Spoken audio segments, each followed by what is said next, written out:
And now we have Chaplain Dawn. Now, we tried to do it yesterday afternoon, but we're here this afternoon.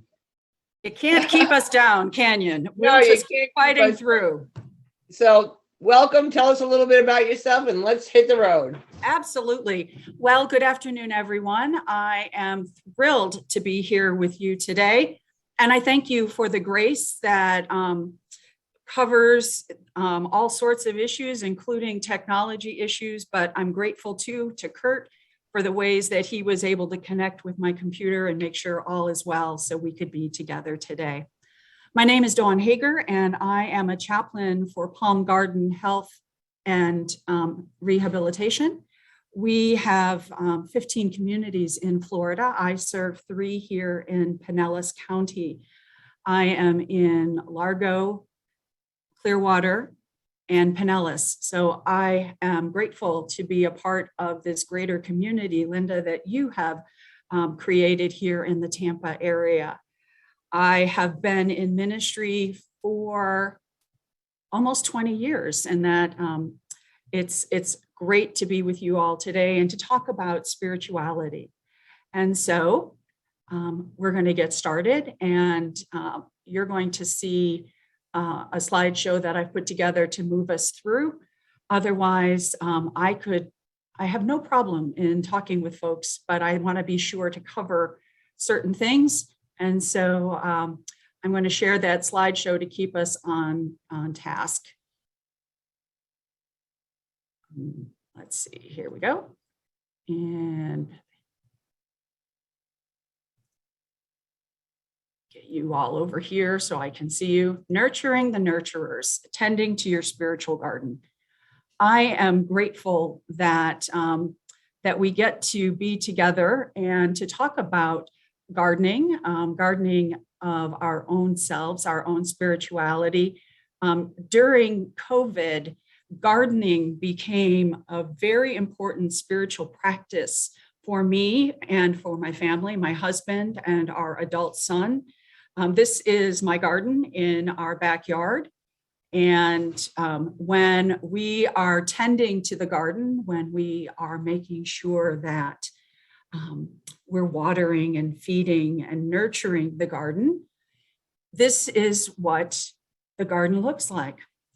And when we are not, when we have gotten caught up in the busyness of life, when things have seemed a bit overwhelming and we've not had the opportunity to take care of the garden or ourselves, this is what the garden looks like. Certainly very different than that first image. It's a great metaphor for what my life was feeling like on the inside when I took this picture of our garden. But what I really appreciate is that both of these pictures are of the same garden. They are exactly the same place. This is the box that's here.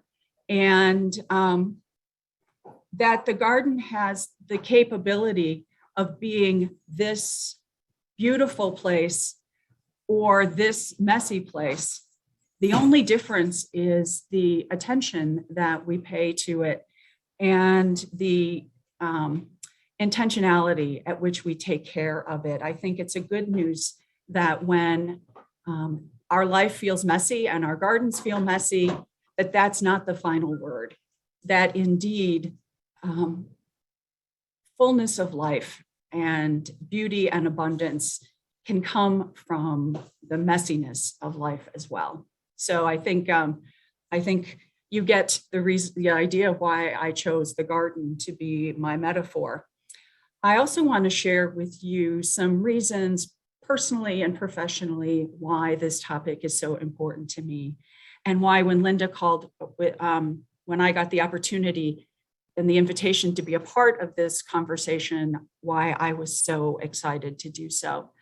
I'm a Christian minister with experience in congregations and hospitals, trauma centers, retirement communities, and currently serving here in 3 Palm Garden communities in Pinellas. But I am also a daughter, a daughter-in-law, and a niece caregiver. I've been the family caregiver, and it is something that is very different from the caregiving I offer as a professional. When you are walking that walk with someone you love, it is a very different experience. And so while my experience is not your experience, we have had some similar, we have some things in common. My brother, my sister, and I lost our mom. This is my mom right here. Her name is Rosemary. And so this was a picture taken with her and my husband. And she was very excited to be going out for a convertible ride in the sunshine. And so my mom is the reason why I am so committed to caregiving. And my husband, who you see, he and I cared for his father in our home following a stroke and cancer diagnosis. So this topic is very personal to both of us as well. So thank you for the opportunity to be here with you today. I'd like to share with you a quote from a woman named Karen Garner. Karen is a blogger. She is a family caregiver whose husband was diagnosed with early onset Alzheimer's. And she wrote this in one of her blogs. Our journeys as caregivers all include different paths, but we are all on the same map. And that's true. We're all here together today, but we all took different routes to get here. Make sure to stop along the way for some breaks and to enjoy the ride. Even though the scenery may not seem too appealing, it is sacred and beautiful in its own way. And it's true, friends, that each of our journeys, each of your journeys is sacred, it's holy, and it's beautiful. So we're here today to talk about spirituality. And I thought it would be a good idea to have some common understandings and language around spirituality, what it is, what it isn't. I'm sure that the information I'll provide won't hit all of the ideas that you think about with spirituality, and that's okay. We would be here for a very long time if we tried to capture every single nuance, but I thought this would be a good working definition for us today. What is spirituality? Well, first, we can say that it's a universal human experience. Every person has a spiritual life. Every person has some degree of spiritual health. Just as we have physical, emotional, mental health, we all have spiritual health. We all experience it differently, but the truth of having spirituality is true across communities and cultures. Spirituality's purpose is to answer questions about life's meaning and purpose. Who am I? What are my values? What is my purpose in this time and place? And you might find that when you answer these questions at one time in your life, as your situation changes, so might your answer to those questions. Spirituality isn't static. Spirituality is a process that grows and changes. We grow and change. Spirituality answers questions about what it means to be human or mortal. What does it mean that someday I will die? What does it mean that someday the people I love will die? That's what it means to be human. That's what it means to be mortal. And sometimes not thinking about those questions doesn't help us avoid the pain of living, caring for others. Wrestling with complicated, deep questions is a part of our spirituality. How do I relate to others? What does it mean to be a member of a community? How do I experience God? These are all of the things that we contemplate when we think about our spirituality. Now, we don't do it all at once, but we do engage different aspects of these questions at different times of our life. As I said, they're not only answered once in our lifetime. And that spirituality is a process. It often requires us to ask these questions over and over again as life's challenges appear. I was reading in one of the books getting ready for today, and I wish I could remember which one. And then it was talking about the fact that so many of us know that we're going to be called upon to be a caregiver at some point in our life. The numbers show that. But yet we don't often spend much time thinking about it ahead of time. We find ourselves in the midst of the caregiving role before we've ever had time to think about it, to ponder what our purpose and what life's meaning would be in that stage of our lives.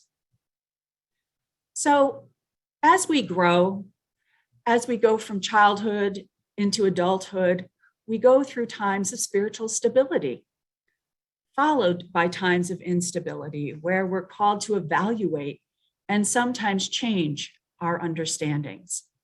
That is completely normal. That is actually the sign of a healthy spirituality. For people who consider themselves spiritual, but not religious, meaning, purpose, connectedness, what it means to be human, all those big questions. The answer to those questions are found in means other than religion. It's not that folks who consider themselves not religious don't have a spirituality. They do, but they find sacredness in nature, the arts, interpersonal relationships. Their spirituality and the needs they have and the identity that they have for themselves and for others are found in those places. For people of religious faith, and that's where I come from, we find ourselves, our purpose and meaning, connectedness, what it means to be human, what it means to be a community of humans in the narrative of our tradition's story. So people who are Jewish or Buddhist, belong to the LDS Church, or Christians, Hindus, Sikhs, Islamic brothers and sisters, native religions, people who are Baha'i, all of these other religious traditions, their sacred texts have a story that tell them what it means to be human, who God is, and how God works in the world. We find our meaning, our connectedness in our own tradition's story. So when we attend to our spiritual health, we develop a sense of well-being and wholeness. Think of that first picture of my garden. When we're healthy, we can go through challenges, and our spirituality provides reassurance and comfort.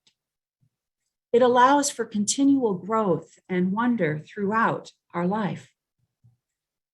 But when major transitions come along, aging, illness, and dying, things that can involve fears that are physical, spiritual, and emotional, these fears can diminish our ability to remain present and resourceful.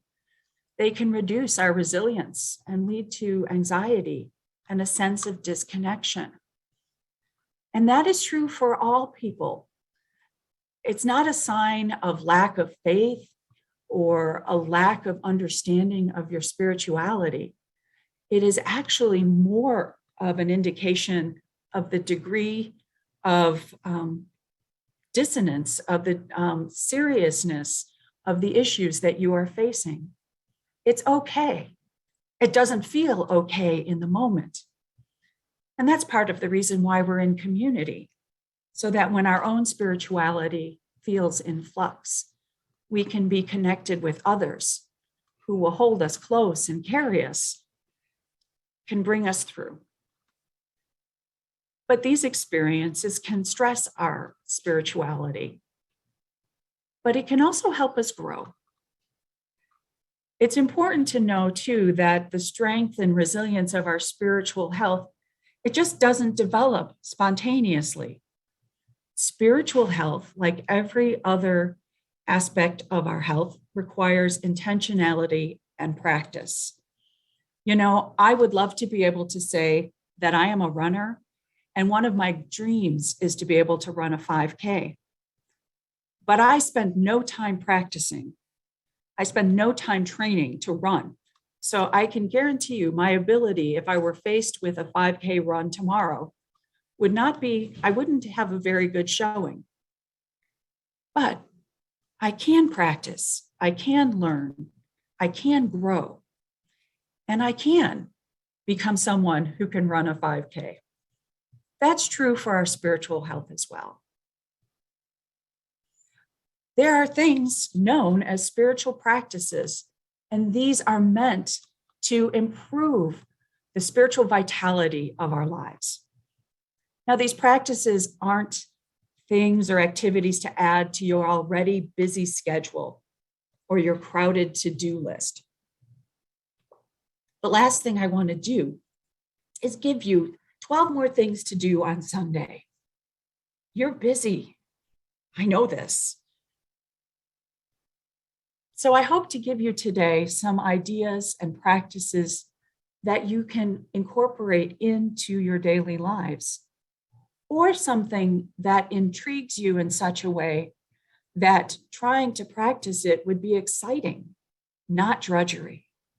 And so I'd like to go through some spiritual practices with you and provide you some resources where you can go and explore practices that might be new to you, or reconnect with some that you haven't engaged in quite a while. So hopefully you can see this beautiful tree on your screen. It's the tree of spiritual practices. Spiritual practices engage different parts of our learning, different parts of our being. Some of them are creational. Some of them are movement. They require the use of our whole body. Others require stillness. Some are activists. It's working and volunteering for projects that you're passionate about. I'm not going to read this to you. There are lots of practices here. And I'm making available to Linda when we're finished a packet of all of these for you that hopefully we can just put up on her site that you can go through at your leisure, as well as some websites for you to explore and engage on your own.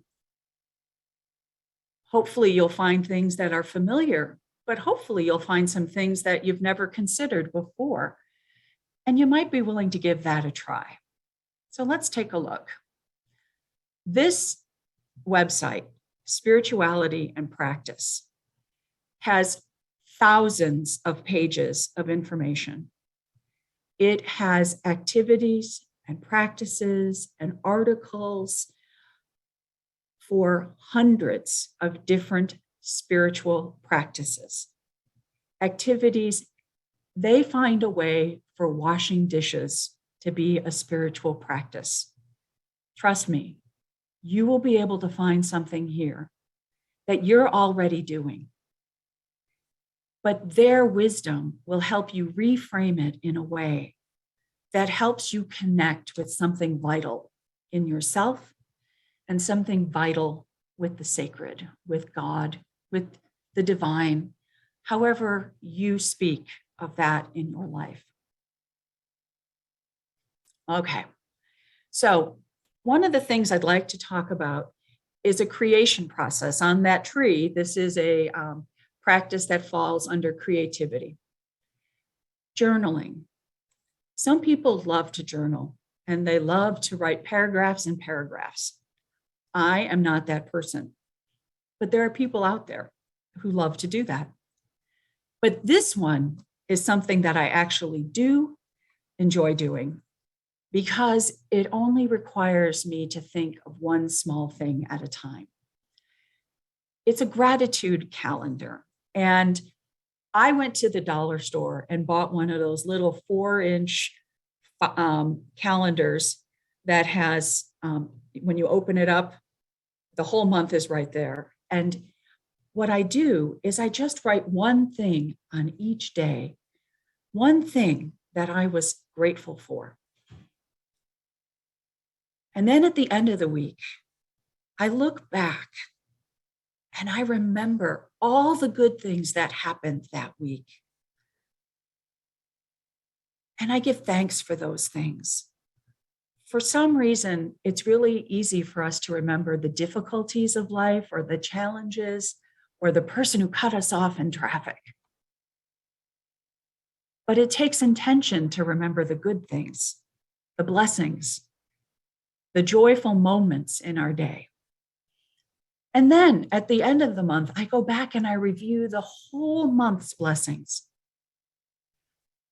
And I find that after a month of doing this, it's easier. I start looking forward to looking for the gratitude moments, for the blessings. I've called them manna moments when teaching little kids in Sunday school.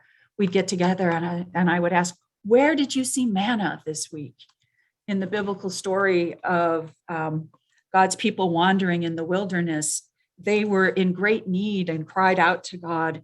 And when they woke up in the morning, God had provided manna, but they went out of their tents and they looked down and they said, "What's that?" Because they didn't know what it was. And that's what manna means. You're not always sure where you're going to find the joy or the gratitude in the day, but if you look, it's there. So notice the manna. Give thanks for one thing a day. I know that most of you, if not all of you, keep a calendar. It's the only way I could keep myself sane when I'm doing things to care for others. And so even on that calendar, write that one thing. You don't have to keep 2 different calendars. However it works for you. Gratitude calendar. It's a creation process. It doesn't take much time at all. Movement. Some of us like to move. We like to use our body. And there is something that came out of Japan a number of years ago called forest bathing. And when I shared that with my teams here at Palm Garden, they looked at me a little strange. And I said, everybody, no, we are not going to take a bath.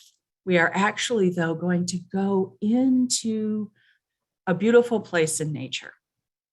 If you live in a place where there is a wooded forest, great. If you live near the beach, fantastic. If you live in the mountains or visit the mountains, the place doesn't matter as long as it is outside and it helps you feel connected with creation. And there is intentionality about this. When you go outside, you breathe deeply. You look around and you notice the signs of life around you. And you feel the stress leave your body. And you spend time bathing in the refreshing spirit of creation. Actually, the National Institutes of Health and all kinds of really smart people have done studies on this and have shown how stress hormones are greatly reduced after spending intentional time outdoors in nature.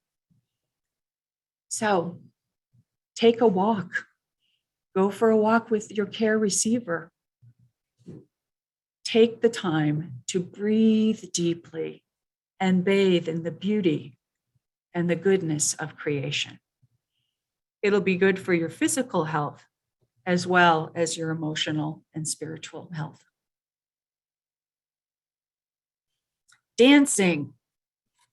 Dancing is a spiritual practice.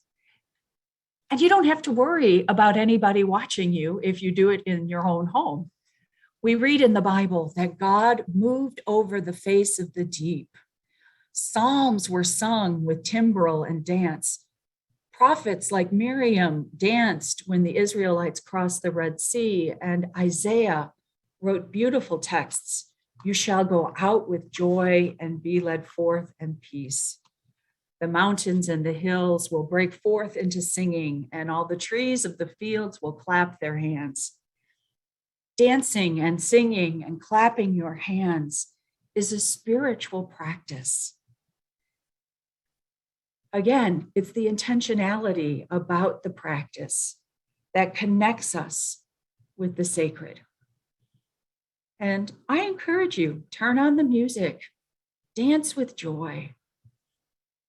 Don't worry if anybody's looking.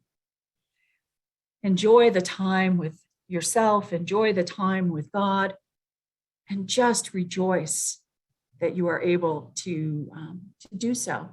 I've also done dancing with people. I dance with my residents in wheelchairs. I dance with folks in chairs by just being able to move it a little bit, rocking a little. The ability to move our bodies can bring great joy.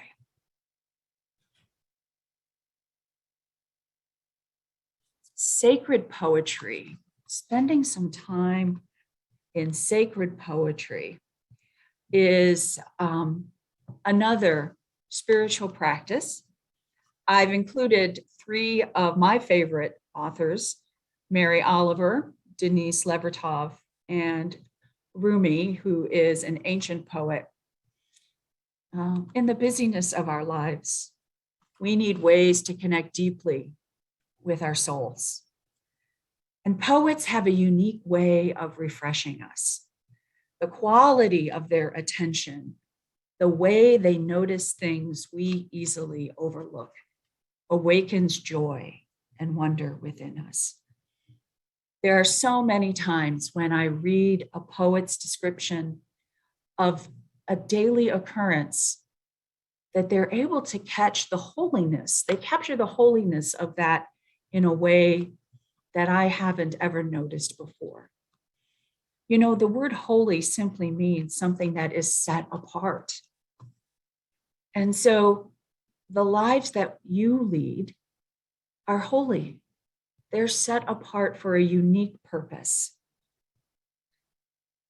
Poets have a great way of capturing that with language and rhythm that is elegant and heart-moving. Their songs of praise and lament speak the words that it is sometimes so hard for us to articulate. And they are able to put us in the presence of the ineffable and the holy. I'd like to share with you one of Mary Oliver's poems. It's called Wild Geese. Again, this is Mary Oliver and her poem, Wild Geese. You do not have to be good. You do not have to walk on your knees for 100 miles through the desert repenting. You only have to let the soft animal of your body love what it loves.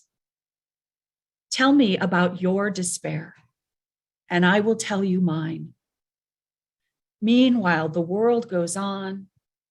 Meanwhile, the sun and the clear pebbles of the rain are moving across the landscapes, over the prairies and the deep trees, the mountains and the rivers. Meanwhile, the wild geese, high in the clean blue air, are heading home again. Wherever you are, no matter how lonely, the world offers itself to your imagination, calls to you like wild geese, harsh and exciting, over and over announcing your place in the family of things. Over and over, the poets announce our place in the world through their language. And so that is one of her prayers, poems, Wild Geese. But maybe poetry isn't your thing. That's okay. the point is that there are so many different spiritual practices. There are online devotionals for you who are stuck to your smartphones and you're busy and you think, I can't carry another book with me, or I'm not sure where to look. I have included here 3 of the online devotionals that I use on a regular basis. That's not to say these are the only ones to use. D365.org. I'm going to connect us with that really quickly, I think. It has a movement through 5 short screens that really you can decide yourself how long you spend with them. But D365.org. Let's see if we can get there.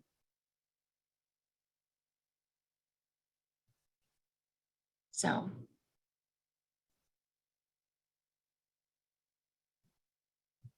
there's a pause button.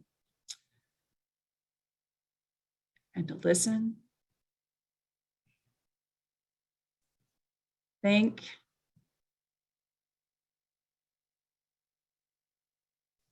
and pray, and go. And every day, let's see if I can get here, is a different devotional and a different opportunity to, let's close this out. A different opportunity, a different scripture.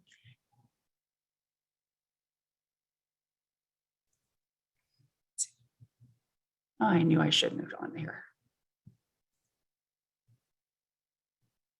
Sorry about that.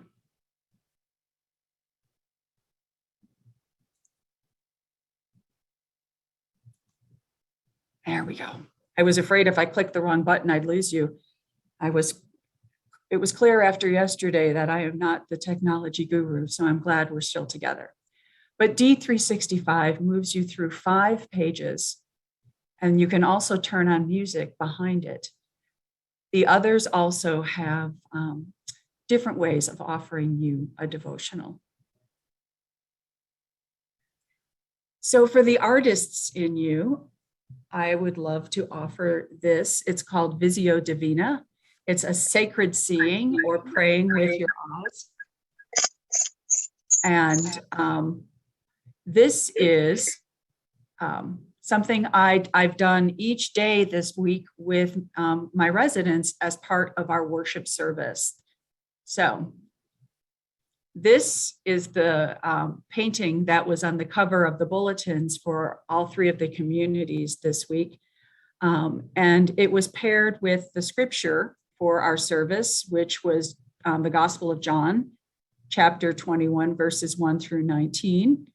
It's one of the post-resurrection stories of Jesus appearing to the disciples following his resurrection at Easter. And before we even moved into reading scripture or singing hymns, we reflected on the beauty of the painting and the imagery. And then we also, we looked to see, I had residents who were talking about that they could see the clouds as being hearts. They could see some hearts in the clouds, and that to them, they were feeling the love of God entering into the picture. The beauty and vitality spoke to the beauty of creation. There was a lot of motion in these pictures. And so we spent time reflecting on the beauty of art and how it is that it illuminates scripture in a way other than just listening to it does. And so in Visio Divina, or holy seeing, you read through the passage of scripture and you look at the picture and you just are still and you're quiet and you ponder the words of the scripture and the beauty of the painting, and you ask God to help you see what it is that He wants you to see in this painting. What is it that stirs within you? And again, depending on how much time you have, you can decide if you have time to sit with it for a very long time or not. And you pray as you go through the text, what is it that you notice in the text? And you ask God for help.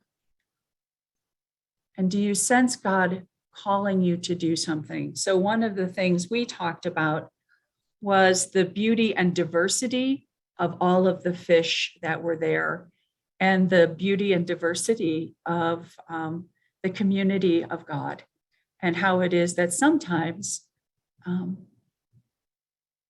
people who look different, sound different, have different faith experiences, they can bless us. They can offer us a different way to experience God.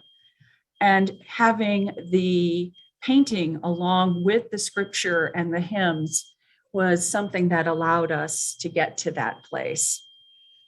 So we also, here are some other questions that you can use when you're looking at these paintings. It's a beautiful way for those of us who are visual and not auditory to think about scripture. So my friends, this has been a whirlwind time, and I want to encourage you to continue to think about your own spirituality and your spiritual practices, and really to remind you that caring for yourself is not a selfish act. I know sometimes people think, I don't have time to attend to my spiritual life. I have so many other things I need to do. And caring for ourselves comes last.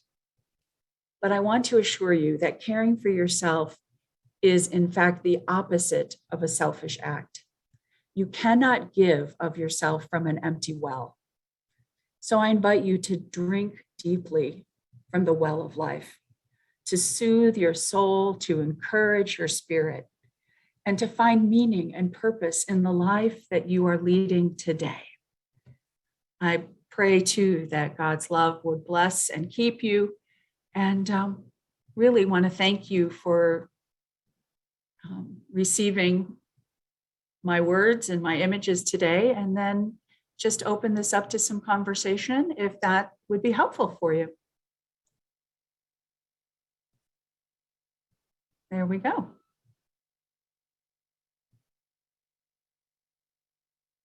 What do you think? What do we got here? Okay.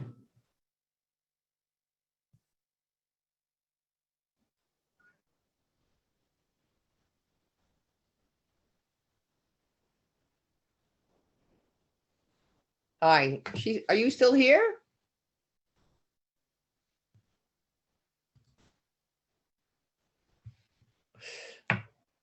Okay, I don't know what happened. It looked like Dawn went away, but let's see. Oh, here we get her back. Dawn, unmute yourself. Thank you. Okay, yay, we got you back. Yay. Yes, I'm telling you, I can do all sorts of things with spirituality, and I'll walk into a trauma bay any day. Just don't give me a computer. I'm sorry.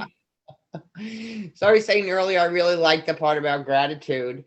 When my granddaughter used to live with me when she was little, every night before she went to bed, she wrote down in the book on the left-hand side of the page, she wrote 3 things that she was grateful for. And on the right side, she wrote 3 things that she was grateful for in advance. Oh, there you go. So she's setting up. Yeah, you know, I'm grateful for the A I got on my test. I'm grateful for the great time I had at the party, you know. Yeah. And it was very interesting how those things did set up. They do. They set your framework to expect something beautiful, to expect some goodness to happen. We are just wired to look often for the things that didn't go our way. So it takes some real intentionality to focus instead on something else. And once you create that pattern, though, it becomes much easier, much Well, easier. Even for myself, I have an alarm set on my phone every day in the afternoon. And when that alarm rings, it means I'm supposed to stop, breathe, and say a prayer.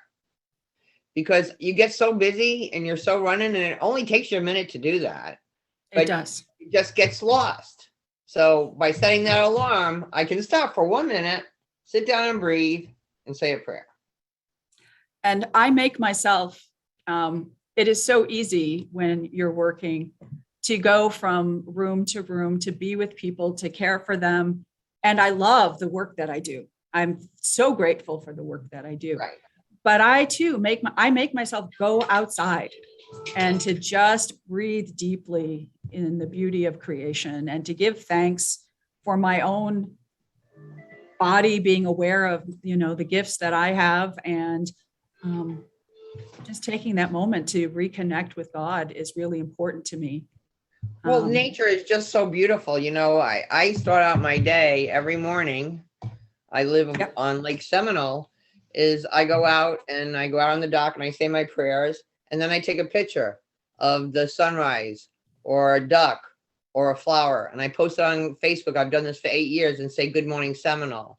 So every morning I wake up looking for something beautiful, and I find it in 10 minutes. It doesn't take long. We live in a beautiful place. We who live Beautiful here world. in Florida, we live in a beautiful world. And even in the messiness, I know in times of my life when,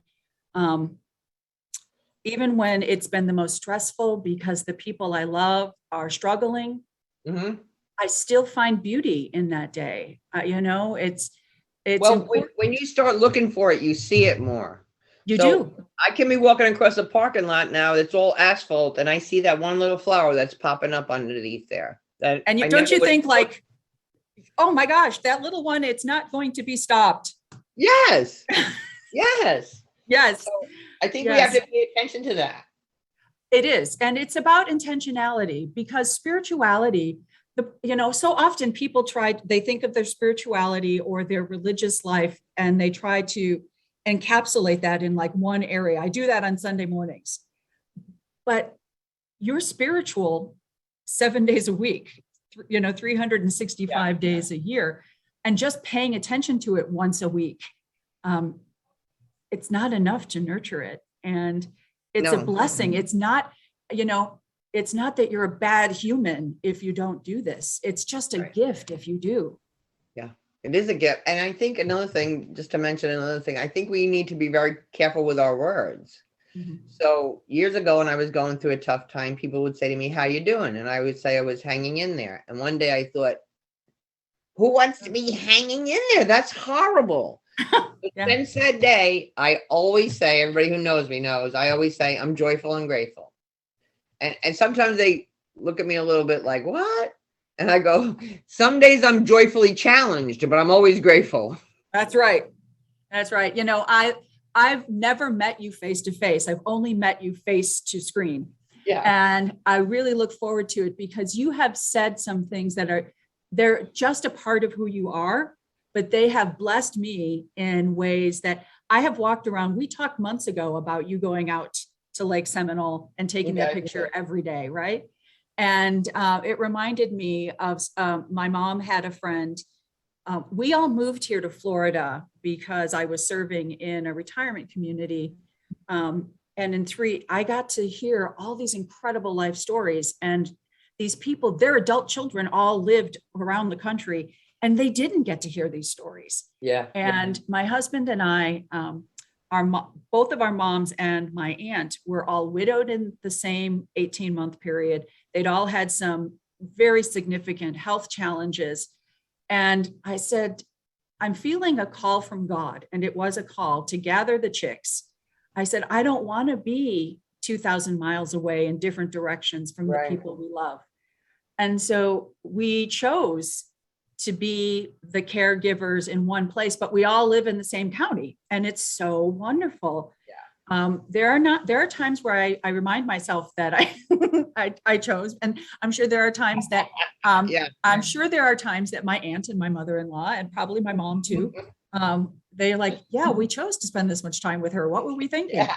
But it has just been such a joy to be able to do this. And so, but you have said some things, you reminded me, my mom every day, and she looked forward to it. She had a friend back in the Chicago area who would send her one of those goofy emojis every day.